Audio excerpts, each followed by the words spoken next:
Hey guys, Dakota here with Kindle the Fire, and for today we have a short tip video for you showing you how to make your own backyard archery target out of all recycled materials that you probably already have at your house. Stay with me. So most of the things that you're going to require to put together this archery target you already have lying around your house. A lot of us have these plastic grocery bags from every time we go grocery shopping each week, and usually have a drawer full of them. This is a good way to be able to reuse those and recycle those and not let them end up in the trash and the garbage. Same thing with, since it's winter, a lot of us have these ice melt bags that we're just throwing away anyways. Those are going to be a great kind of midline sheath on this archery target.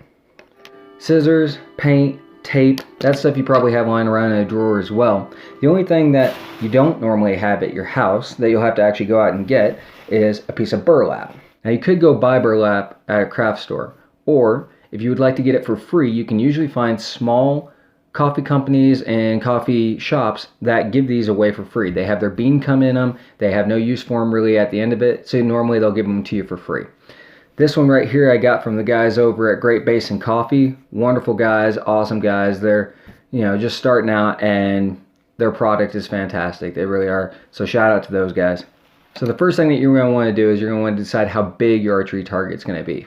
A good kind of deciding factor on that is usually, I say, a bedroom pillow. So a pillow that you'd have on your bed, or about the size of one of these salt bags. And all we're going to do is we're just going to take these plastic bags, stuff them inside these salt bags, and then we're going to put the salt bag in a sheet that we make out of the burlap. So starting out, we're just going to take these plastic bags right here, and we're going to shove them into our ice melt bags. Now if you have multiple ice melt bags, like I do, you can shove and stuff all of those in there as well. The more padding you get in here, the better, but you don't want it so dense that your arrows are going to end up bouncing off. So think of kind of the same consistency as if you can press it down, and when you take off your hand, it's about a 1 Mississippi for it all to rise back up.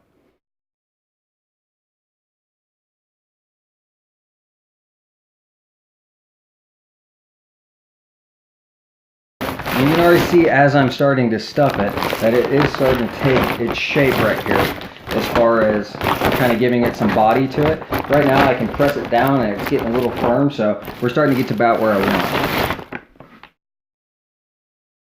Now when you're stuffing in these garbage bags, you want to make sure you actually crinkle each one and stuff it in individually. You don't just want to fill up one big bag of them and shove them in here, because you won't be able to get your even spacing. One thing you can do if you have a lot of these bags is you can actually take a second one. You can actually kind of fish it over the bag you've been stuffing. This will give a second layer of thickness to that middle membrane of your target.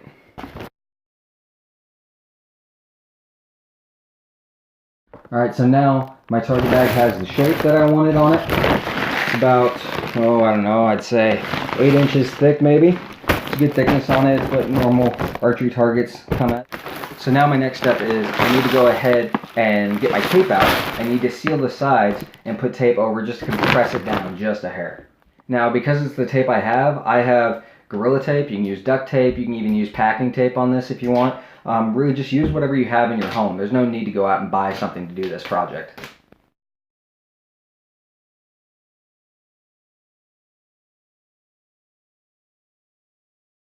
So after I've taped it, as you can see, it's already kind of taking target shape. It's got the right thickness, it's got the right stopping power. I'm looking good. So now I need to cover it with this burlap, right? Because every time my arrows penetrate this, I'm leaving a hole in it. That burlap's going to be more forgiving for longer. So as you can see, when I lay my burlap over the top of it, I've still got a whole nother half of this bag to cover it with.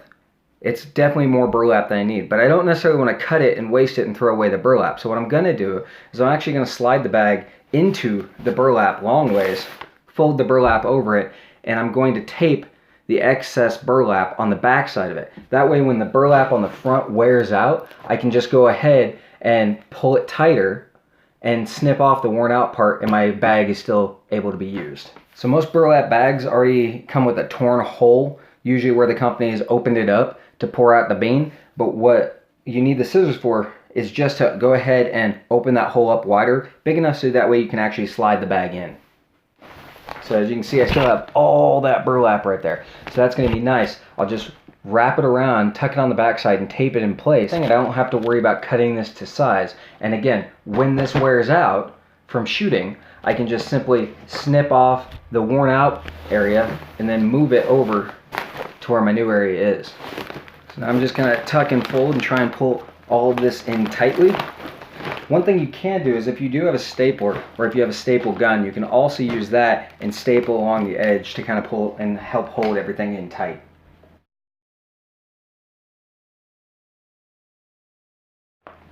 And make sure that whenever I'm folding up this excess, I'm doing it in a way that's going to help keep it tight on the back of the bag. That way this doesn't end up coming undone while I'm shooting or pulling arrows or anything like that. And again, I'm putting the excess, I'm planning for that to be on the back of the bag, not the front where I'm shooting at.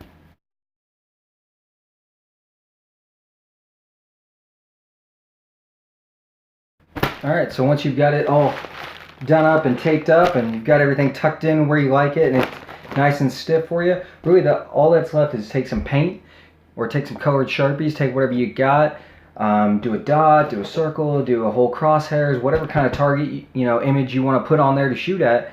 And once you've got that, your project is done and you're ready to shoot. You can go out in your backyard and take a few shots at it. Now, as a disclaimer, I do want to say, please always check with what your state and city laws are as far as shooting in your backyard.